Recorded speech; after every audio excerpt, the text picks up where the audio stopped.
مدینے کے تقریباً تمام کچے پکے مکان میں سے ہر مکان کوئی مکان ایسا باقی نہیں رہا جس کے اندر دین اسلام داخل نہ ہوا،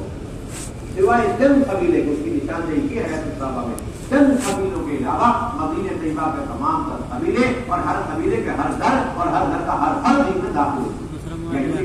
ہے کہ کم سے کم ہر گھر کے اندر ایک نہ ایک آدمی کو دین میں داخل ہو جس کو بولتے 100% ماحول.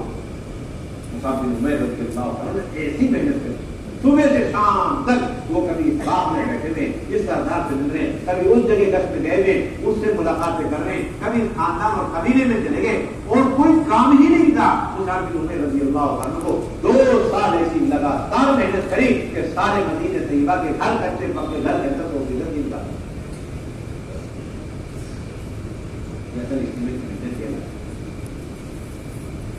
بارش کی طرح ہے. جس طریقے سے بارش سے ماحول بنتا ہے اور ایک کسان فوراً اس سے فائدہ اٹھاتا ہے، اس طریقے سے اجتماع کے نام سے کام کرنے والے ہم نے کو بھرپور فائدہ اٹھاتے ہوئے 100% محنت کرنی چاہیے. جس میں 2-2.5 گھنٹے کا کام نہیں کرتا ہے، جس کے اندر 4 گھنٹے سے کام نہیں کرتا ہے، تو پھر ماحول بنانے کے لیے اگر ایک شخص کو 4 مہینے پورے فارغ کرنے پڑے سے پہلے تو فارغ کرنا پڑے گا، 6 مہینے فارغ کرنے پڑے تو 6 مہینے فارغ کرنا پڑے گا، 8 مہینے تو 8 مہینے فارغ کرنا پڑے گا. اور اگر لگتا ہے کہ میں 1 سال تک مسلسل میدان میں پڑا رہوں اور در کی ٹھوکریں کھاتا رہوں اور ایک حلقے اور ایک گاؤں اور ایک قصبے اور ایک صوبے اور ایک ضلع سے جاؤں گا تب جا کے کام، تو 1 سال پورا فارغ کرنا پڑے گا. کیونکہ مقابلے میں تو 2 سال فارغ کرتے ہیں، 2 سال فارغ. اب یہ صوبہ آیا اور کہنے لگا کہ اس کی تاریخ وغیرہ وغیرہ جماعت 500 حضرت نے کہا کہ 500 نہیں 5000 کی جماعت آ جائے ہمیں کوئی اطمینان نہیں، کیونکہ جماعت نکالنے مقصود نہیں، 100% ماحول بدلنا مقصود ہے. کوئی مسلمان بالغ مرد عورت ایسا باقی نہ رہے جس میں سے پہلے کہ وہ نماز کا پابند نہ ہو جائے، پردے والی زندگی پر خواتین نہ آ جائے، گھروں کے اندر 100% اعمال دعوت قائم نہ ہو جائے، مساجد 100% آباد نہ ہو جائے اعمال دعوت کے اعتبار. ایک مرتبہ حضرت مولانا یوسف صاحب رحمۃ اللہ علیہ رحمۃ اللہ علیہ کے پاس اس کی تاریخ لینے آئے تو حضرت مولانا یوسف صاحب رحمۃ اللہ علیہ نے یہ پوچھا کہ آپ کو کتنے حلقے، کتنے صوبے، کتنے علاقے، اور ان سارے علاقوں کے اندر چاہے نصرت ہو چاہے نصرت نہ ہو، چاہے موافقت ہو چاہے مخالفت ہو، تمام اللہ کے بندوں تک دین کی دعوت پہنچانے کے لیے کتنے لمبی مدت درکار ہے اور کتنی جماعتیں درکار ہیں.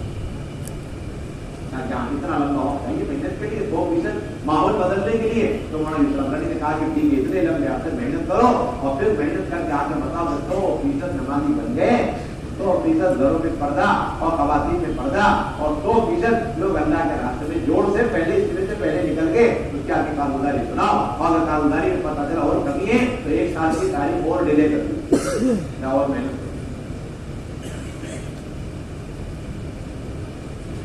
محنت کا موضوع ہے تو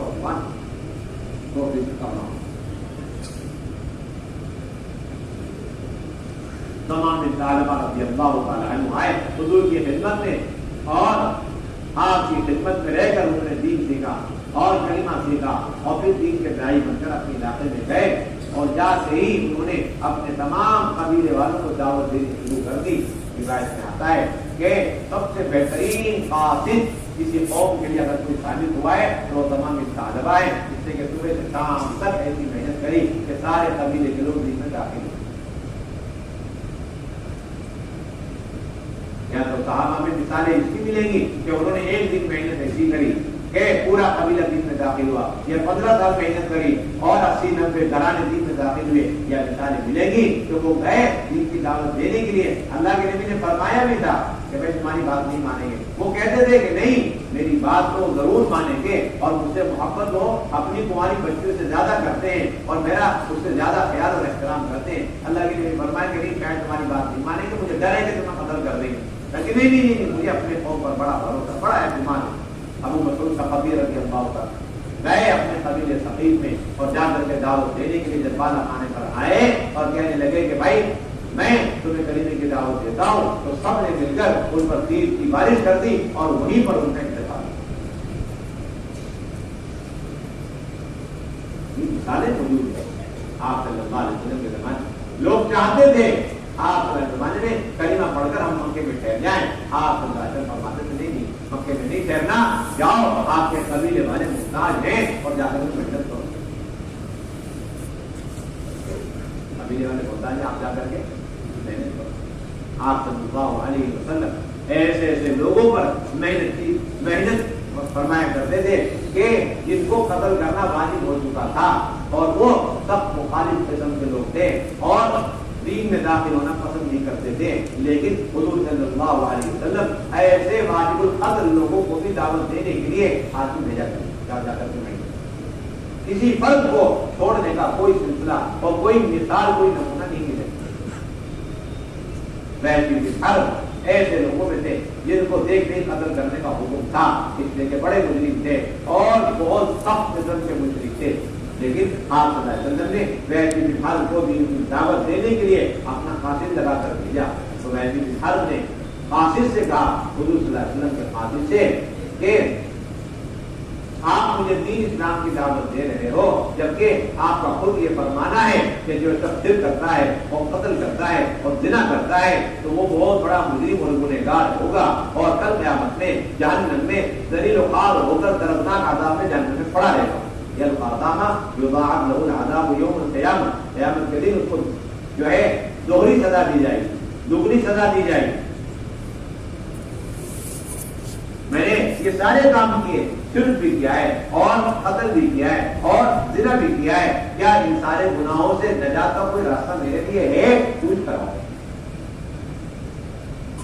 جب وہ قاتل واپس گیا تو اللہ کے نبی نے جواب نہیں دیا بلکہ خود اللہ ارحم الراحمین آئے اتاری ان کی تسلی دھیان کی. اللہ کو اپنے ایسے مشرک اور ایسے سخت دل بندوں سے بھی جتنا گہرا تعلق, کیا وہ تعلق ہمارے اندر ہے؟ اللہ کے لیے بندوں کے لیے ہمارے اندر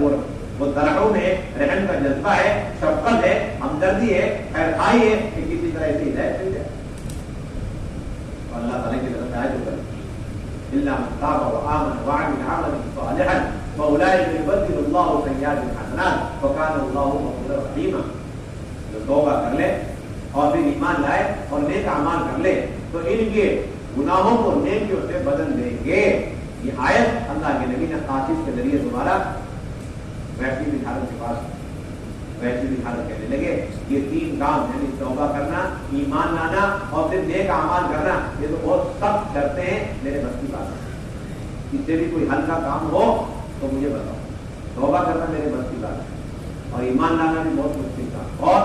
نیک اعمال کرنا یہ اور بھی سخت کام ہو سکتا ہے کہ میں یہ ساری شرطیں پوری نہ کر سکوں, میرے بس کی بات ہے. اس سے کوئی ہلکی بات ہو تو لے کر جاؤ. یہ کہہ کر کے بھیج دیا. جب گئے تو اللہ کے نبی نے جواب نہیں دیا, پھر اللہ رب العزت نے ایک آیت اور اٹھا دی, ان اللہ لا یغفر ان یشرک به ویغفر ما دون ذلک لمن یشاء ومن یشرک باللہ فقد ضل ضلالا بعیدا. اللہ رب العزت جس کے لیے چاہیں تمام گناہوں کو بخش دیتے ہیں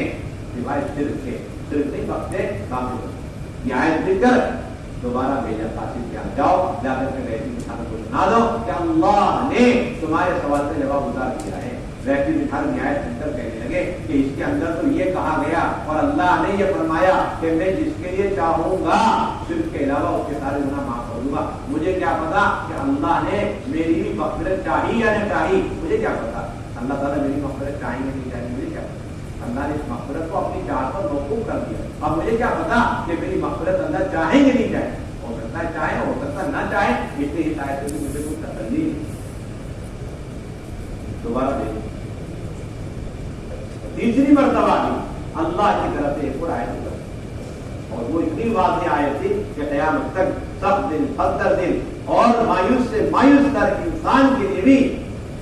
ہدایت پر آنے کا راستہ اللہ تعالیٰ نے آیت اتار دی. قل یا عبادی الذین اسرفوا علی انفسہم لا تقنطوا من رحمۃ اللہ ان اللہ یغفر الذنوب جميعا انہ هو الغفور الرحیم. اے میرے نبی جی آپ بتا میرے ان بندوں سے کہہ دیجیے گا جنہوں نے اپنے نفسوں پر اپنی جانوں پر زیادتی کی کہ اللہ کی رحمت سے مایوس مت ہو, اللہ کی رحمت سے مایوس مت ہو. لا تقنطوا من رحمۃ اللہ, اللہ تعالیٰ تمام گناہوں کو بخش دیتے ہیں. ان اللہ یغفر الذنوب جميعا انہ هو الغفور